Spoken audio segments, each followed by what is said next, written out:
Greetings, I am Jared. Well, not quite Space Ghost. And today I'm coming at you with another video from Fanboys Forever, and this time I'm going to be taking a look at the Mezco 112 Collective Space Ghost action figure. Now, for all of you all that remember Space Ghost out there, you could be thinking of the old 1960s Space Ghost cartoon that is such a delight to watch. Great character designs by the immaculate Alex Toth. And of course, we had Space Ghost himself, and it was just a great character and a great show. A little campy now, but of course I love it. It's so charming, and it was wonderful. Now, for all of us 90s kids, we remember when Space Ghost was brought back to life on Space Ghost Coast to Coast, the irreverent comedy that sort of paved the way for Adult Swim on Cartoon Network. So this figure kind of celebrates the original 1960s Space Ghost. You won't find any camp or anything there, except for one of the head sculpts, which we'll talk about more later. Before we go any further, it's probably fairly important to note that there are two versions of this particular Space Ghost figure at the time of this recording. As you can see, I have the regular version of Space Ghost, just the regular 112 Collective version. Now, that version is becoming pretty scarce right now, even though it's not the variant. So yeah, this one's a little bit harder to get a hold of. I kind of got lucky when somebody posted one on eBay. But if you're looking at the other version, which is the glow-in-the-dark version, an Entertainment Earth exclusive, or at least it was supposed to have been, but I've seen it for pre-order on many other sites. It'll have a little Entertainment Earth exclusive thing right up there at the top, so just be on the lookout for that. I personally feel that this version is superior based on everything I've seen. I don't own the glow-in-the-dark version, but just check out Mike Crawford's website if you want to see more about that at MWC Toys. He's a pro. He's been doing it for years. Anyway, though, as we can see on the top, we have the nice 112 Collective moniker that's on the top of all their boxes. It's also in the corner. On the side, we have the beautiful Space Ghost logo, and up at the top, it just says Space Ghost. So very nice. At the bottom, a little advert for MezcoToys.com. On the back, we have some beautiful product shots, and just like with most of Mezco's other products, the actual figure itself does not let down these beautiful product shots. That's one thing I can say about the 112 Collective toys, is when you take them out of the box, you've not been bamboozled by toy photography. They actually do look just as good as the photography in the box art and the promo shots.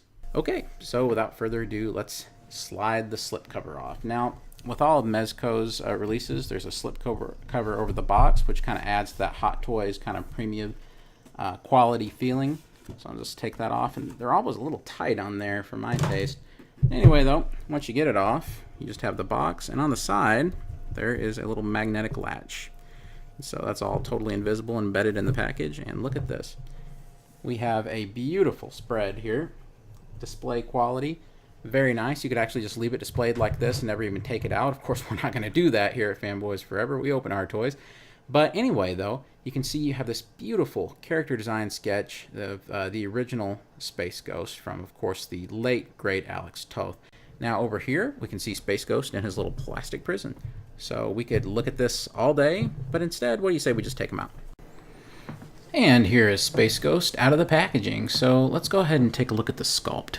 As you can see, I have him on his flight stand here, which with other Mezco 112 figures I really hadn't had much use for, the ones I bought anyway, like Judge Dredd and Batman. But this one, oh yeah, he's going to be staying on the flight stand. So let's just bring him in a little bit closer here. And as you can see, the 112 people did an incredible job with the head sculpt. This is classic, classic, classic. They didn't try to update this character like they have with a lot of their releases recently and do their own spin on it. No, Space Ghost is pure and pure, completely 60s retro accurate. And I think that they knew that there was no point in doing Space Ghost unless they just did him complete justice. There's been a lot of attempts at Space Ghost, well, a couple anyway, attempts at Space Ghost throughout the years. The Jazzwares one I passed on because so many people said that the materials that were used were so flimsy. But oh my, is this not incredible. Just look at this. Everything down from the big bulky proportions to the great solemn look on his face to the logo on his chest, which is sculpted. That's not just paint, that's sculpted in there.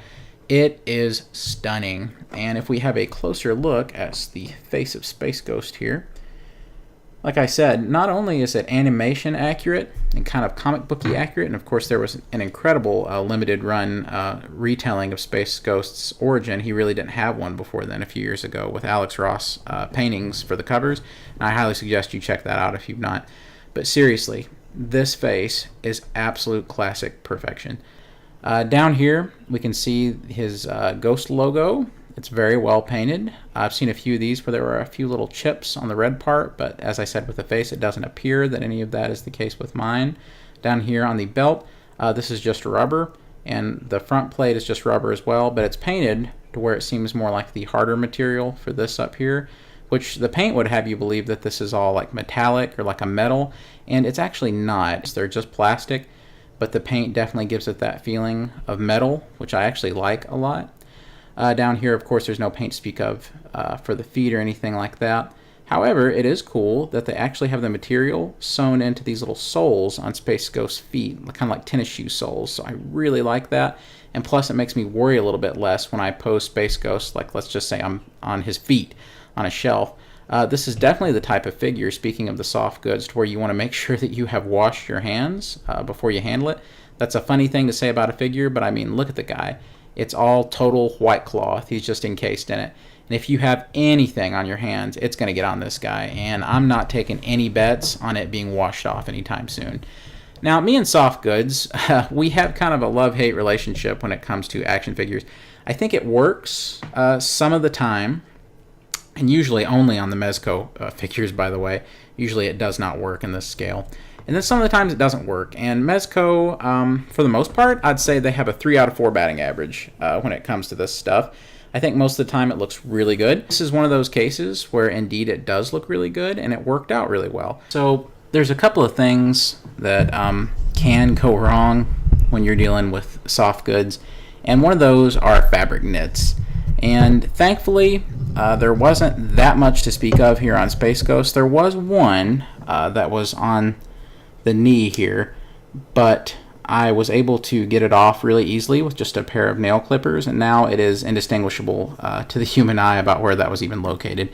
But if you're like me and you're a glutton for perfection, especially when you spend $70 to $80 on a figure, which is what this thing will run you for, and now that it's become increasingly rare on the secondary market, at least $100 to $120, then yeah, it becomes an issue. Thankfully, like I said, only one slight little knit, one slight little thread that was coming out on one of the knees, and other than that, nothing to really worry about. On the back, you can see that it's just stitched up right through the back. Some high quality stitching there. Nothing's going to come apart or anything on you. At the bottom, on the soles of the feet, all that's covered up with the little plastic attachments on the bottom, the little soles like I talked about earlier. As for the armbands, this is an essential part of Space Ghost. They're fully rotatable, so you can kind of, get them to where you want them a little bit. There's not a whole lot of give, but you can kind of, get them to the side if you would like. You can see that they've been painted this kind of dirty gold color, which I like fine. I probably would have been okay with just standard yellow myself, but it's fine. It doesn't look that bad. There are some kind of like little buttons in there if you look, and I think that's intentional, but it's hard for me to say for sure. Over here on the other side, you have the same thing going on. You can see if you look really closely, there's almost like little buttons in there. So I do think that's intentional because, as we know, Space Ghost would hit those 6 different buttons in different combinations to shoot different rays from his armbands. Space Ghost has all of the modern articulation you could possibly hope for from a 6-inch figure. Of course, he is a little restricted by the jumpsuit, but I think that we all know what we're in for when we get one of these 112 collective figures from Mezco. You're not going to have the same exact range that you would out of like a Toy Biz Marvel Legend, and I don't think that anybody's anticipating that you would. So let's check out the arms. With Space Ghost, his arms can go all the way out, and if you wanted to, you can even go up a little bit. So that's about how far I'm comfortable posing him that way. There's some just up and down movement on the arms. You can get them all the way out, but I don't particularly like to go any further than this. But I mean, you could, and I did earlier at the beginning of the video. You can take it out, that far if you want, but I'm not leaving it there too long. That's not how I would leave him posed, because it just makes me a little uncomfortable with the soft goods. And he does have a double jointed elbow right there. It can go all the way up like that. And of course the hands have plenty of range of motion. And he does have a cut there at the biceps, so it can go all over the place. I wouldn't suggest you take it too far though, because I wouldn't want to twist the fabric all that much. He can do the twist a little bit with the diaphragm joint. You can see it working in there. You can get a crunch pretty far back. You can get a crunch pretty far forward, and I mean really far forward. And then he can twist side to side, and he will actually lock and hold those twist poses. But the thing is, I wouldn't do that either for a very long amount of time. Down here, you can see with the crotch joint here, he does have some rotation right here. I'm not sure how much, and I don't really want to test it too much, but there is some rotation, so I believe he must have a cut waist down there. Take that side to side if you want. On the knees, he has a double joint knee, so we can go all the way in just like that. Then we take the knee back out. And then down here, we have a full ankle pivot and rotation. It can go up and down a fair amount, just like that. Not a whole lot up, but a fair amount down. And like I said, complete and total ankle pivot. Lots of motion down there at the ankle. So that is so important with modern 6-inch action figures. Now up here, I do have a little bit of reservation about how far the leg will actually go up. So let's just test them out here and just see. Well, that's pretty good. I can't raise my leg any further than that. But seriously, that's pretty decent right there. I really wasn't expecting him to be able to do that with such ease. One thing that you're probably noticing as I review the figure is that the belt tends to ride up a little bit as you work with him. And, you know, it can be a problem while you're working with them, but the truth of the matter is that after you get the pose you want, as you can see, I just work it down kind of slightly. And one trick I have is that I pull the fabric a little bit to get it down, and then it rests where it should. But that can be just a little bit of an issue as you pose. Looking at the display stand itself, you actually get two options. There's one option where you can just put a bit in here for his foot pegs. And I don't have that in there right now because I just don't think I'm going to use it that much. I think Space Ghost is always going to be flying in my particular display. But I do love that display stand, do love the ghost symbol right there. Anyway though, as you can see, you have this cape back here. Absolutely beautiful. It's made out of a very, very thin material. I know the glow-in-the-dark one is made out of a 2-ply material, but this is 1-ply.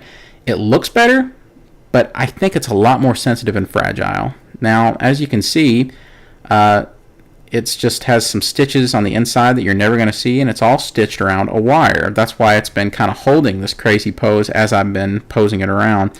You can just bend it down, have it go to Space Ghost body. It doesn't happen anymore.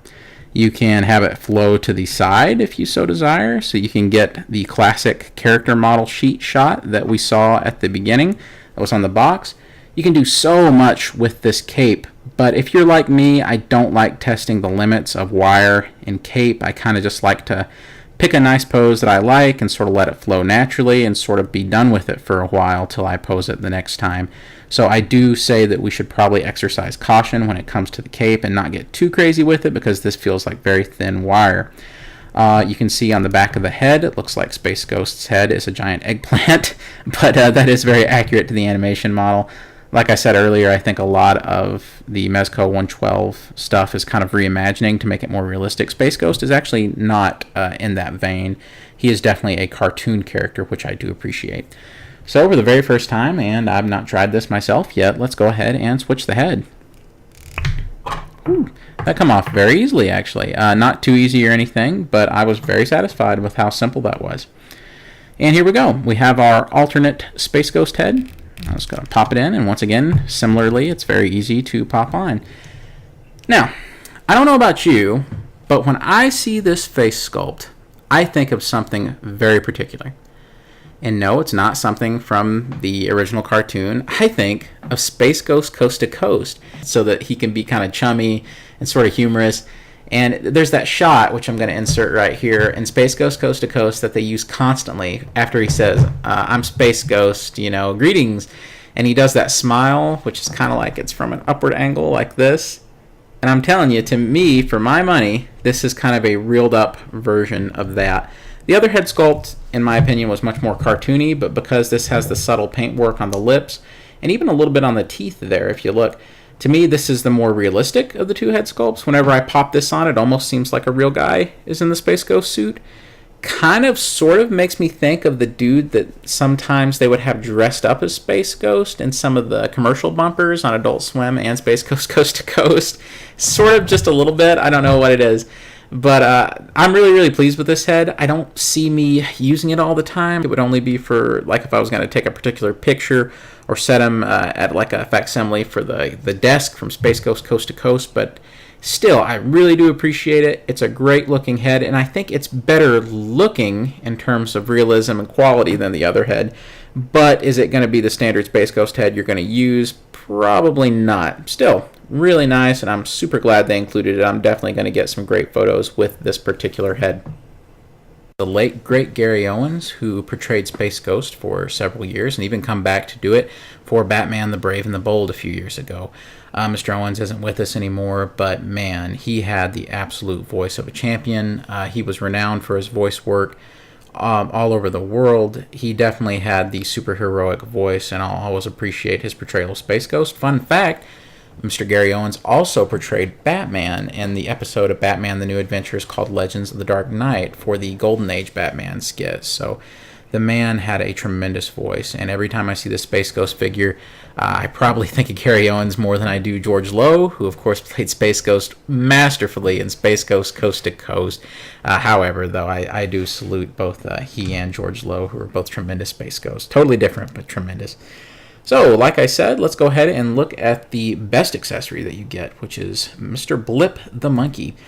Now, I absolutely love this guy. I mean, it's tremendous. It sort of makes me think that Mezco should just get into the standard 6-inch action figure business outside of just doing the 112 collective figures, because as you can see, there's no soft goods or anything that would typically make him a 112 collective piece. He is just a 6-inch scaled Blip action figure. Completely plastic. He has full articulation up and down, in and out. The arms bend in and out at the elbow. There's even a cut here at the arm. There isn't any waist articulation that I can tell, but I don't want to push it in case there isn't. I don't think there is, though. On the back, even the tail does the rotation. Over here on the hips, you have a full ball-jointed hip range of movement. You can go all the way in, all the way out. You can go up and down. At the knee, it goes in a lot, actually, to just be a single joint. And then there is a full rotation and pivot at the ankle. So Blip is loaded up with articulation. His head can even pivot up and down to some general degree. I'm just going to get this out of the way right here. He's a little creepy looking to me. I think he has a tremendous sculpt, and that's in keeping with the 112 collective tradition of realism. However, when I look at Mr. Space Ghost back here at Tad Ghostal, he seems to be much more cartoony, and Blip seems to be much more real, like a real monkey put on a mask. It's a little creepy. It's a little disconcerting. I don't think it's that big of a problem, but I still really like it, and I think it's in keeping more with Alex Ross's paintings, and I think they made the right move. I think that if they had made Blip so cartoony like he was in the original show, I think it would have looked a little weird. However, I think it would have been preferable for them to have found sort of a middle ground between the two. Maybe a little more realistic, but not quite like this. Still, absolutely love it. And Blip is probably the main reason that you're going to want the regular standard edition of Space Ghost, because if you don't get it and you get the glow-in-the-dark version, they made a horrible decision with Blip, and he is completely translucent so that he can be glow-in-the-dark. I think that was a really, really poor decision, especially considering that the retail cost of the glow-in-the-dark version was about $10 more when it was originally on the market. Of course, now this guy is kind of getting hard to find, and you'll be lucky to find him for under $100. But keep searching eBay. You never know. Somebody may post him. All right, let's have a look at some of Space Ghost's other accessories.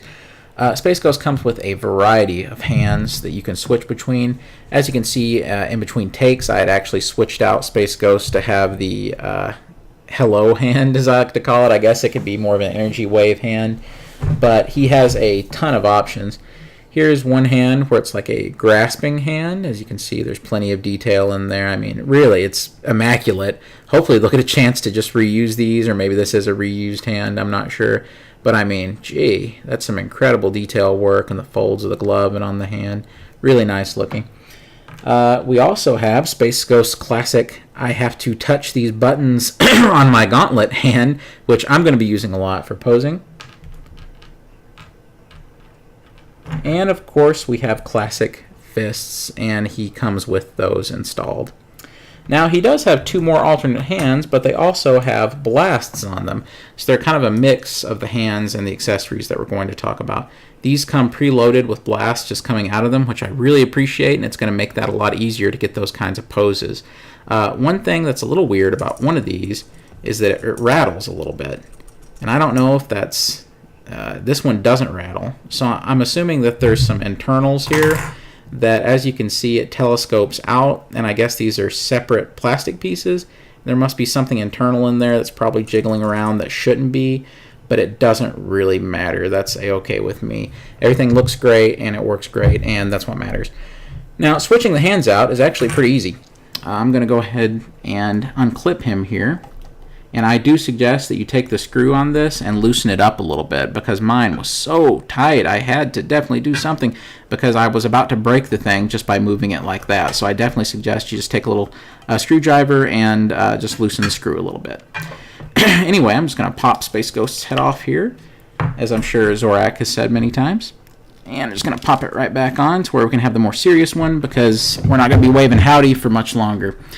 I'm going to go ahead and take his howdy-do hand out. I'll take the other one out as well. And as you can see, it doesn't take too much. Just pop them right out. And that's one of the scariest things, is when you get sort of a lower quality figure that has this feature.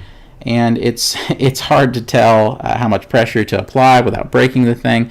And I'm so thankful that this lives up to its $70 price tag. Alright, what I'm going to do now is, I think it would be cool if we switched it out to where he could be hitting one of the gauntlets with the gauntlet fingers. I think that's the one that most people would like to see. I know it's the one I'm the most curious about how it's going to work. And let's go ahead and take one of his blast hands and put it on. So I'm just going to stick that on there. Everything pops in relatively easily. Not much pressure has to be applied, so that's great. So we'll have Space Ghost blasting off right here. Alright, so he's shooting the blast. Let's see how far he can get over. Now, there is no butterfly joint at the shoulder, so you can't really get it all the way necessarily. And if you try to keep the arm out like this, Space Ghost is falling just short of being able to hit the button. However, if you get a little creative with your posing, you can just bring the elbow in a little bit like this, and then he can reach the button comfortably. Of course, it's sort of a compromise, and you'll just have to get a little creative with how you pose him. I can take him like that, and it actually looks okay. It would have been nice if he'd had that butterfly joint so that he could have reached it doing like that. However, it's kind of open to interpretation, because some episodes of the cartoon he would press the button and it would come out, and he would have to hold down the button. In other ones, he could just press the button once to switch it, and then it was automatically like that.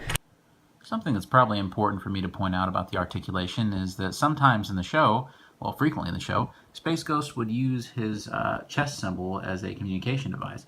And of course, we have those hands that are the two fingers to use for his blasters, but you can also use it to press that symbol like you would in the show to communicate. However, as you can see, it doesn't quite make it, and that's as close as I can get to the symbol. So once again, these hands kind of have a limitation that even a double jointed elbow can't really do. It would have once again needed a butterfly joint right in the shoulder to do that.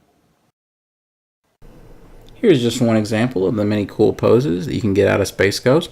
This took maybe about 30 seconds to put together, so it is not difficult to get these kinds of epic poses out of your figure. With the flight stand and everything, it's super easy, it looks really good, and it's stable. You can actually move him around, nothing's coming apart or anything like that. He looks terrific when he's posed like this. You could do this with any of the effects pieces, and the hand isn't falling down or anything because it's too much weight. Looks really great. You can flare that cape up any way you like, give it a little bit of a tug, and it really doesn't take much pressure to even change the look of the cape. Just a little bit can really give you a different display every time. One little nit about the articulation I notice is that his head maybe doesn't go up quite enough to be like a flight pose, but if you angle it correctly in your photos, it actually looks pretty good. And as always, with the 112 collective figures, you get this nifty little storage bag. The accessories are so large and so numerous that it just barely fits everything. There's still some room in there. And then you can see all the hands down there. I have one of them out right now. However, I would not suggest putting the secondary Space Ghost head in this bag. Why? Because of all these sharp edges on the blasts, I still think that these could damage or scrape the paint very, very easily. So I would caution keeping that head somewhere else. Still, nice addition. One of the other reasons that so many people are seeking out this version versus the glow-in-the-dark version are these wonderful colored effects that Space Ghost comes with. Unfortunately for the glow-in-the-dark version, all of these are that translucent glow-in-the-dark plastic, and they don't retain their coloration. So I was really glad to see these with them. This one is particularly cool with the fireball. Looks like he's about to slug somebody with it. Here you have kind of what I like to call the kryptonite beam. So both of these are really nice. They're not going anywhere. They actually are a really good fit. It turns out that the actual way that you switch these things out is you honestly just put them right on the peg. You don't leave the fist on. So earlier when I was trying it, I was struggling trying to get the fist in there for them to even stay in correctly. But after a little while and after looking at some other reviews and things, I realized that was not the case. So as you can hear, they just snap right in there, and they're very secure that way. Much better than what I initially thought. And the same for this large beam over here. You can just untab it out. There it is, no damage to the gauntlets or anything like that. And just slap it back on. I would still exercise caution when putting these on, just to avoid any paint damage. This green one is actually has a little piece of plastic in it as well, so I'm not really sure what that means exactly. It doesn't affect these whatsoever, but it kind of just rattles. So one of the others that you can get that actually has the hand pre-attached is this awesome ice blade or ice beam. I kind of see it as both. It could almost be a sword made out of ice. All you have to do, you can see the hand is already pre-attached in there. If there's any accessories that you have to worry about quality-wise or worry about damaging, it's definitely some of the little spindly bits that are on the blasts. These parts are incredibly delicate. They're just made out of very thin plastic, and I definitely wouldn't be putting this blast effect through its paces. Plus, it's a little harder to get on there than some of the other hands were. I'm not sure what that's about, and it's a little easier to come off for whatever reason too. You can see it's kind of a struggle to get it in the first place. So, not really sure about that. However, once it's in there like that, the effect cannot be denied. I mean, how cool is this? Space Ghost coming at you with a giant ice sword. So it actually looks really great. The quality is awesome. There's one more effects piece that you get, and this is one that we saw a lot in the cartoon. It's when Space Ghost would almost sling an extended fireball out like this. And once again, oh my goodness, I could almost feel myself breaking these. These are so fragile, these little spindles. Oh my goodness. I could almost feel myself taking one of those. You might have heard it flicking actually a second ago. I could almost feel myself breaking those things off.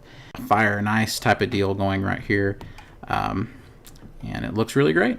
The first important scale comparison to make is with Blip the monkey. I have heard differing opinions about this. Some people think Blip should be a lot smaller. Other people think Blip is okay, the size he is. I personally wish Blip had come in maybe about an inch shorter, but you see there's a few things you have to consider with that. Number one, if they had went any smaller with Blip, it could have made him so small that it would have compromised some of the articulation and made him a much more fragile piece, and they probably would have had to have taken out a lot of the articulation.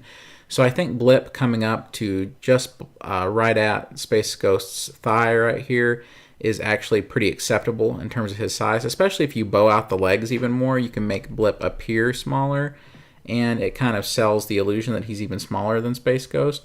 But I personally don't really have a problem with Blip's size. I think they were trying to go for something a little more realistic about what maybe this is Blip grown up or something. Maybe he got a little bit bigger. Blip seemed like a very young monkey in the old Space Ghost cartoon. So there's Blip with Space Ghost. To me, it looks great. And if you wanted to, if you're brave enough, you could even hang Blip kind of around Space Ghost's neck up here, but you can't really stand him up there like he would be in the cartoon because he's a little big for that. But I think that would actually look pretty good. Yeah. Man, that's a little creepy looking, isn't it?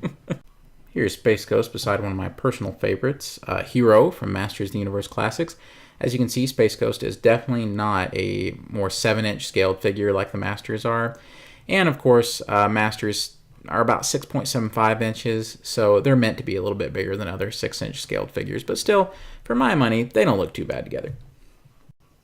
And as a special tribute to Mr. Adam West, who unfortunately we lost last week, and he was just such a brilliant performer and a great actor, here we have Mr. Adam West Batman with Space Ghost. So as you can see, of course, Adam West Batman is a 7-inch scaled figure, Space Ghost is a 6-inch, but still, I really like putting them together and think it's pretty cool.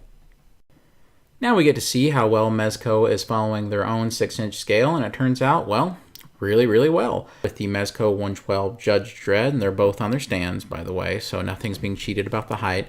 They're almost exactly the same height. Judge Dredd comes in a little bit taller than Space Ghost, but he is wearing the big platform boots, so that does make a lot of sense. I think their bucks are actually very similar. They may be the same body under there. I'm not really sure. I think they might be. But I was really glad to see this. This means that your 112 collection is going to actually look pretty good when you have them all displayed up beside of each other. So the whole reason you've watched this review up to this point was to answer the simple question of, well, should I pick this thing up? And I think that obviously that is a definite yes. I believe that the detail that you get and the quality of the soft goods on the outfit, the stand, the smattering of accessories, the extra head, the entire other action figure that you get with Blip, these are all things that kind of make this the definitive Space Ghost action figure. I don't see how you can do any bit better with Space Ghost as a character. As an action figure, I think the soft goods are an enhancement. This is one of those figures that it's practically seamless looking because of how the soft goods are on there. And this is by far the most realistic, while also true to the animation Space Ghost you can ever get. Now, of course, that doesn't mean he's perfect. There's always the chance of some nits on the fabric, as I had the one little small problem, which of course is fairly easily resolved. There's also some of the limitations of the articulation. You don't want to do anything too crazy with Space Ghost for an extended period of time, even though he can do it. As we've already seen, he has the ability to do just about anything that any Marvel Legend can do. You just don't want to leave him in that sort of position. There's also the issue of Blip. Blip isn't necessarily the perfect representation, I would say, of the character from the animation, but it is sort of in the Mezco 112 way of doing things, even if Space Ghost sculpt himself is not. There is the issue of some of the delicateness in some of the accessories. As we can see, things like his ice beam, these points are so delicate, and I feel like a lot of us are going to accidentally break these. I hope that's not the case, but I feel like that we might. If we do, I'm not even sure it would be that noticeable, so that might not be too big of a deal. There's the strange rattling in this one and in the other hand beam. Other than that, though, none of those issues to me are enough to say no to picking this thing up. Now, if you only have the chance to get the glow-in-the-dark version, I really don't know. I've not posed it. I've not seen it for myself. It seems fine to me. The texture on the suit is really different in the glow-in-the-dark version. It's not this nice kind of, spandex look as you would expect Space Ghost to be wearing. Instead, they went for more of the Superman texture from Man of Steel so that they could do the glow-in-the-dark effect. But overall, I think too many compromises were made on that version of the figure so that things could glow in the dark, like Blip, since he's completely translucent in that version of the figure. I just don't feel like that would be worth it. There's no paint on any of the arm beams or any of the effects. And plus, the glow-in-the-dark version does not come with the nifty, what I call Space Ghost coast-to-coast head. So to me, the obvious option is to get this one. If you can only get one, I'm sure the glow-in-the-dark version would be fine. But if you can find it, this one is far superior. Anyway, though, friends, this has been Jared. I hope that you all have enjoyed the review. Let me know in the comments below what you think about Space Ghost, and should I pick up and or review any of the other Mezco 112 collective figures? Where should I start?